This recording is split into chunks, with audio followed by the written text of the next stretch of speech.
সবাইকে আমন্ত্রণ জানাচ্ছি বিডি লাইফ 24 নিউজে। চুরির গরুদের বিএনপির নেতার ভুরিভোজ আয়োজন। অতপর কৃষকের গরু চুরি করে কর্মী সমর্থকদের আপ্যায়ন করার অভিযোগ উঠেছে জামালপুরের মাদারগঞ্জ উপজেলার ৬ নং আদারিভিটা ইউনিয়ন বিএনপির সাধারণ সম্পাদক এবং তার স্ত্রী জেলা মহিলা দলের অর্থ ও গবেষণা বিষয়ক সম্পাদিকা লায়লা খাতুন ইতির বিরুদ্ধে। এই ঘটনায় স্থানীয় বাসিন্দা সুমন মিয়া ৪০ ও কসাই বজলুর রহমানকে ৩৫ গ্রেফতার করে শনিবার ১১ জানুয়ারি বিকেলে আদালতে পাঠিয়েছে পুলিশ। এদিকে গরু চুরির ঘটনায় ভুক্তভোগী কৃষক এফাস উদ্দিন বাদী হয়ে ১২ জনের নাম উল্লেখ করে মাদারীগঞ্জ মডেল থানায় মামলা করেছেন। মামলায় মাহমুদুল হাসান মুক্তা চৌধুরীকে ৩ নম্বর আসামি করা হয়েছে। জানা যায়, শনিবার সকালে মাদারগঞ্জ উপজেলার জুনেল রাইসিয়া বালিকা দাখিল মাদ্রাসা মাঠে উপজেলা ও পৌর মহিলা দল নারী সমাবেশের আয়োজন করে।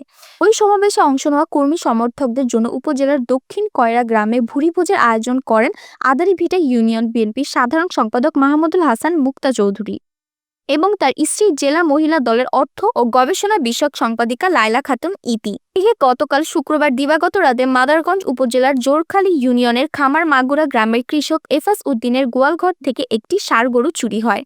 এফাস উদ্দিন সহ তার প্রতিবেশীরা গরু খোঁজাখুঁজি করতে গিয়ে আজ ভোরে পার্শ্ববর্তী দক্ষিণ কয়রা গ্রামের বিএনপি নেতা মাহমুদুল হাসান মুক্তার বাড়িতে লোকজনের সমাগম দেখতে পান। সেখানে গিয়ে মালিক এফাস উদ্দিন জবাইকৃত গরুর চামড়া দেখে তার গরুটি শনাক্ত করেন। পরে স্থানীয়দের সহায়তায় গরুর চামড়া সহ কসাইকে হাতে নাতে ধরে ফেলেন কৃষক এফাস উদ্দিন। পুলিশ খবর পেয়ে ঘটনাস্থল থেকে সুমন মিয়া নামে একজন ও কসাই বজলুর রহমানকে আটক করে থানায় নিয়ে যায়। এই সময় অভিযুক্ত মাহমুদুল হাসান মুক্তা চৌধুরী ও তার স্ত্রী লায়লা খাতুন ইতি কৌশলে পালিয়ে যান।